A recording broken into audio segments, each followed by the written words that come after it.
उद्देश्य यही था। एजुकेशन जब पढ़ाना हम चालू किए थे तो मेरे जिस बैच का फीस आज से 10 साल पहले भी 200 रुपये था ना, आज भी 200 रुपया है। और अगर उसका 10,000 भी करें तो पढ़ेगा। लेकिन हम कहना क्या चाहते हैं कि देखिए, ईमानदारी का मतलब ये नहीं होता है कि आपको मौका नहीं मिल रहा है तो आप नहीं लूट पा रहे हैं। ईमानदारी का मतलब होता है कि आपके पास मौका है फिर भी आप उसको साइड कर रहे हैं।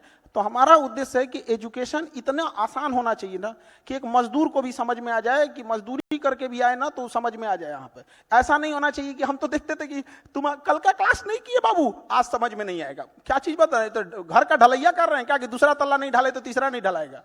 ये कोई बात है? क्यों नहीं समझ में आ सकता है? हाँ, थोड़ा लिंकेज होगा, कुछ टॉपिक ऐसे होते हैं जो नहीं समझ में आता, तो बच्चों के दिमाग में ये भर दिया गया। तो एजुकेशन इतनी आसान होनी चाहिए, किसी को समझ में आए, इतनी सस्ती होनी चाहिए, कोई भी अफोर्ड कर सके, और जो भाषा शैली ये और रिजल्ट ओरिएंटेड होना चाहिए कि हम जो पढ़ा रहे हैं वो आना चाहिए। अभी हाल ही में रिजल्ट ओरिएंटेड की बात बताते हैं। को बिहार में एक एग्जाम हुआ बीपीएससी, वो बिहार का सबसे बड़ा एग्जाम होता है, स्टेट पीसीएस होता है। इसलिए आपने काफी प्रोटेस्ट भी किया है। अभी तो प्रोटेस्ट चल ही रहा है, जब तक जीतेंगे नहीं तब तक प्रोटेस्ट चालू रहेगा। तो उसमें क्या हुआ, इतने क्वेश्चन आए कि इंक्वायरी बैठा दी गई हमारे ऊपर कि कहां से क्वेश्चन आ गया, जबकि वो क्वेश्चन हमने फ्री ऑफ कॉस्ट दिया था, 6 महीना पहले दे दिए थे। तो हम तो कभी कभी डर लगता है कि इतना भी क्वेश्चन ना आ जाए कि लोग हमारे ऊपर उंगली उठाने लग जाए। तो बस यही मेरा 3 उद्देश्य है, और एजुकेशन को एकदम सस्ता करना है। अब मेरे यहाँ जैसे बिहार है, वहां से हजारों की संख्या में बच्चे कोटा जाते थे, और कोटा में ना ऐसा हो गया था कि ये बच्चा आया है, लड़का या लड़की, कोई स्टूडेंट निकाल, इससे पैसा निकालो, हॉस्टल मेस ये वो। हम लोगों ने क्या किया कि ना कुआं प्यासा के पास जाए ना प्यासा कुएं के पास आए, जगह जगह कुआं खुदवा दे, जो जहां है वहीं से पानी लो। तो कोटा से जितने टीचर्स थे उन लोगों को हम लोगों ने पटना लाए, एफोर्डेबल बनाए, और आज वही फीस जो कोटा में 2.5 लाख 2 लाख थी, एग्जैक्ट वही टीचर से हम लोग ने पटना में पढ़ा दिया। 2-3 हजार रुपये वो ऑनलाइन दे के पढ़ सकता है, यूपीएससी में भी वही कर सकता है। तो उद्देश्य यही है कि एजुकेशन आसान, सस्ती और समझ में आए सबको। आपके इतने अच्छे विचार हैं। एक बहुत पॉपुलर कोचिंग वाले थे ओझा जी, जो राजनीति में जा चुके हैं, तो क्या लगता है कि खुद जब अकेले बैठते हैं कि क्या मुझे राजनीति में आना चाहिए, क्योंकि आपका अपना फैसला होगा ये भविष्य में?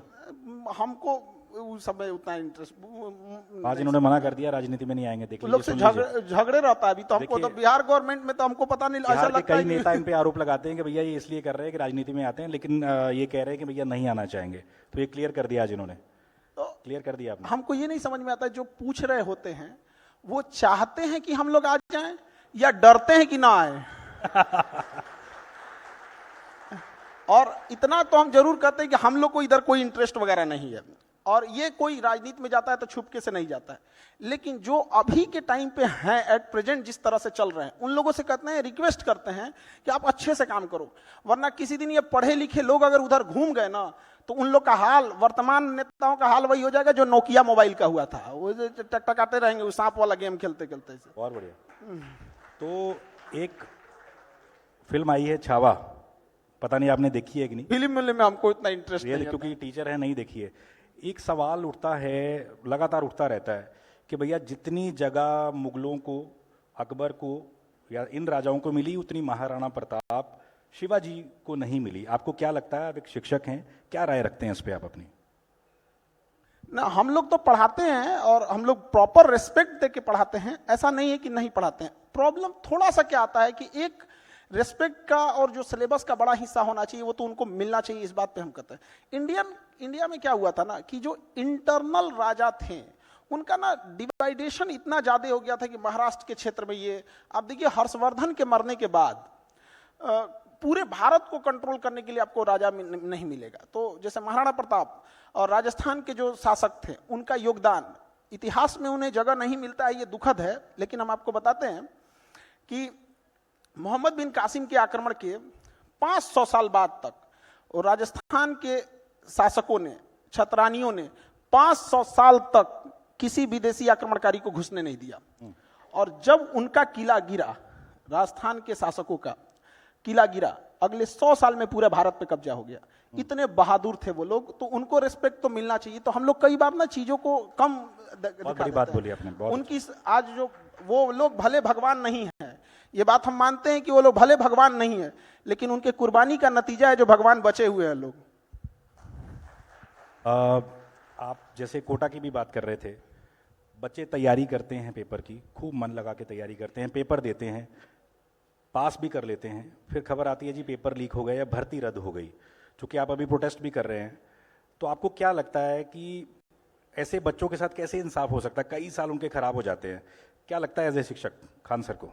ये ना सबसे खराब चीज है एजुकेशन में। एजुकेशन सिस्टम का इसको कह दीजिए तो कैंसर है। पेपर का ये जो लीक होना, भर्ती रद्द होना, मतलब आप एक स्टूडेंट की मनोभाव तो हम लोग का अंदाजा आप ऐसे लगाइए कि हम लोग फ्रस्ट्रेट हो जाते हैं कि क्या मन से पढ़ाएं, हम लोग खुशी मनाएं कि पेपर लीक हो गया। जैसे अभी एग्जाम में बीपीएससी में हुआ था, और अभी तो हम लोग सोच रहे हैं कि आज बताएंगे कि देखो बच्चों ये पढ़ाए थे, पेज नंबर इतना पे ये आया ये आया या, तब तक शाम में खबर आ रही है कि पेपर लीक हो गया। अब हम लोग को ये समझ में नहीं आए कि पेपर हम लोग पढ़ाएं, इसकी तारीफ करें कि जिन्होंने पेपर लीक कराया उसको बैठ के गरियाएं। तो हम लोग अब उसको प्रोटेस्ट कर रहे हैं। लोग हमारे पटना में एक जगह है गर्दनी बाग, वहाँ टेंट डाल दिया गया है और वहीं पे नियम है कि यहीं बैठ के गरियाना है आप लोग को। तो वहीं बैठ के हम लोग 2 महीना से 3 महीना से उसको कोस रहे हैं लोग कि भाई तो पेपर लीक काहे करा दिया वहाँ पे। अभी तक कोई नहीं सुन रहा है, मामला सब जुडिस है। नीट में देखिए, एनटीए नीट में इतनी गड़बड़ी चीज है कि बाहर में आप एमबीबीएस कीजिएगा तो 2 करोड़ 1.5 करोड़, कहीं कहीं 3-3 करोड़, और सरकारी में कीजिएगा तो फ्री। इतना ज्यादा डिफरेंस क्यों हो जाता है? तो अब 2 करोड़ लगा के कोई डॉक्टर बनेगा तो उसको दिख रहा है कि सामने वाला मरीज को डेंगू है, लेकिन कहेगा कि 2 करोड़ रुपया लगाएं, रुक तो बताते हैं 500 का जांच करके लाओ, तो उसको दिख रहा है कि डेंगू है, लेकिन वो जांच कराएगा 500 का। तो ये चीजें क्या है ना कि एक जगह से जब गड़बड़ होती है तो हर जगह गड़बड़ हो जाती है। तो इसके लिए ना ये जांच से कुछ नहीं होता है। हम तो सीधे कहते हैं कि बैठाए पूरी मीडिया के सामने पोलियोग्राफिक टेस्ट और नार्को टेस्ट कराए, और जो गड़बड़ पाए बम से उड़ा दे। बहुत बड़ी चीज बोली। अच्छा, प्रधानमंत्री मोदी परीक्षा पे चर्चा करते हैं। आजकल देखने को मिला कि बच्चों में तनाव बहुत ज़्यादा हो जा रहा है। सोशल मीडिया का ज़माना, एक दूसरे से कंपैरिजन करते हैं पेरेंट्स। ऐसे पेरेंट्स को क्या कहना चाहेंगे जो बच्चों पे अत्यधिक दबाव बनाते हैं, जिनके चलते बच्चे प्रेशर में आ जाते हैं? आपके पास ऐसे कई हज़ारों बच्चे आते होंगे, बताइए ज़रा। देखिए, प्रेशर बनाने से नहीं होता, ऐसे पेरेंट्स को भी कहते हैं आप अपने घोड़ा को अगर मान के चलिए रेस लगाना है, घोड़ा पाला है कोई, तो उसको खिलाइए पिलाइए अच्छा से, कि बिना खिलाए पिलाए रेस में लाए मार डंटा मार रहे हो, क्या दौड़ेगा? उसको दौड़ने से पहले उसका ख्याल तो रखिए। उसी तरह आपके बच्चे हैं, आप एक बार कॉपी खोल के नहीं देखे कि वो क्या पढ़ा है। गार्जियन लोग एक को लगता है एक ट्यूशन का एक कोचिंग लगा देंगे, एक ट्यूशन लगा देंगे, मेरा काम खत्म। तो ये भी तो गलत है। पढ़ाई में अगर इंटरेस्ट है तो दुनिया का कोई इंसान पढ़ाई से नहीं भाग सकता है। तो इंटरेस्ट जगाना जरूरी है। वो कहते नहीं तुम पढ़, हम कहते छोड़ना इसको, उसको इंटरेस्ट जगाइए। अगर उसको इंटरेस्ट जग जाएगा ना तो आप उसको खाना भी दीजिएगा तो कहेगा कि नहीं एक क्वेश्चन और लगा देते हैं तब जाके खाना खाएंगे। तो उल्टा सिस्टम लेके चल रहे हैं लोग। तो गार्जियन को भी समझना पड़ेगा। आप एक बच्चे का तकलीफ समझिए, वो बड़ा संकोच करता है, उसके ऊपर बहुत टेंशन रहता है। वो जिस एज ग्रुप में है उस एज ग्रुप में उसको बहुत प्रॉब्लम होता है। वो ना कभी कभी टेक्निकल चीजें नहीं समझ पाता है, एज है उसमें घूमने फिरने में लग जाता है। तो थोड़ा उसको नर्चर करने की जरूरत है।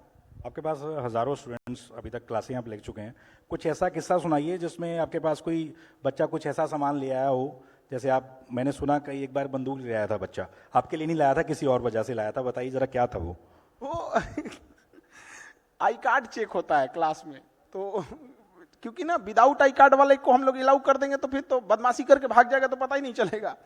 तो ऐसे चेक हो रहा था आई कार्ड, तो उसके पास था नहीं। कहा कि भाई जो चेक कर रहा था उसका, भाई मेरे पास आई कार्ड है, लाए नहीं, आज हमको बहुत जरूरी काम है। तो कहा क्या काम है? तो